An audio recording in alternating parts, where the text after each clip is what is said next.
இவர் ஏன் இந்த வீக்கெண்ட் மட்டும் செலக்ட் பண்ணியிருக்காரு அப்படின்னா, ஃபர்ஸ்ட் ரீசன் என்ன சொல்றாங்க அப்படின்னா, இப்ப வீக் டேல வந்தான்னா வந்து டிராஃபிக் ஆகும். ஸ்கூல் போறவங்க, காலேஜ் போறவங்க, அப்புறம் வேலைக்கு போறவங்கலாம் அஃபெக்ட் ஆகும். வீக்கெண்ட்னா மேக்ஸிமம் நெறைய பேருக்கு லீவா இருக்கும்.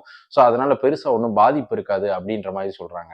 2வது முக்கியமான விஷயம் என்ன அப்படின்னா, இப்ப அவரு கரெக்ட்டா அந்த வீக்கெண்ட் சனிக்கிழமை பண்றாரு இல்லையா? அப்போ வந்து பார்த்தீங்கன்னா, மேக்ஸிமம் சோசியல் மீடியா யூசர்ஸ்லாம் வந்து பார்த்தீங்கன்னா, நெறைய பேத்துக்கு லீவ் இருக்கிற டைம். ஸ்கூல் பசங்க, காலேஜ் பசங்க, வேலைக்கு போறவங்கலாம் இந்த சாட்டர்டே, சண்டே தான் வந்து பார்த்தீங்கன்னா, அதிகமா வந்து மொபைல் யூஸ் பண்ணுவாங்க. அப்படி அவங்க யூஸ் பண்ணும்போது பார்த்தீங்கன்னா, இந்த டிவிகே விஜயோடைய பிரச்சாரம் தான் வந்து பார்த்தீங்கன்னா, நியூஸ் ஃபீட்ல அடிக்கடி வந்துட்டுருக்கும்.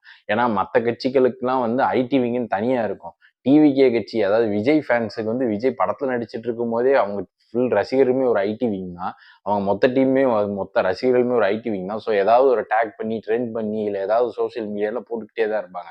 ஸோ இதன் மூலமா நெறைய பேருக்கு வந்து பார்த்தீங்கன்னா, அந்த நியூஸ் போய் சேரும். ஸோ அவருக்கு வந்து ஒரு நல்ல பப்ளிசிட்டி கிடைக்கும் அப்படின்றதும் ஒரு பிளானா இருக்கு அப்படின்ற மாரி சொல்றாங்க. 3வது தான் ரொம்ப முக்கியமான விஷயம். இது என்னன்னா, இது வந்து நீங்க நல்ல பொலிட்டிக்கல் அனாலிசிஸ் பண்ணீங்கன்னா தான் உங்களுக்கு புரியும்.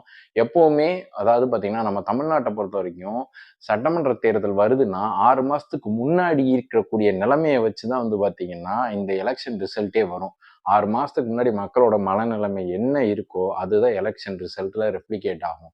அத பிளான் பண்ணி தான் வந்து பார்த்தீங்கன்னா, விஜய்ன்னு இல்ல, ஆல்ரெடி வந்து பார்த்தீங்கன்னா, எடப்பாடி பழனிசாமி ஆரம்பிச்சுட்டாரு அவர் பிரச்சாரத்த. ஆரம்பிச்சாரு. இப்ப விஜயும் ஆரம்பிச்சுட்டாரு.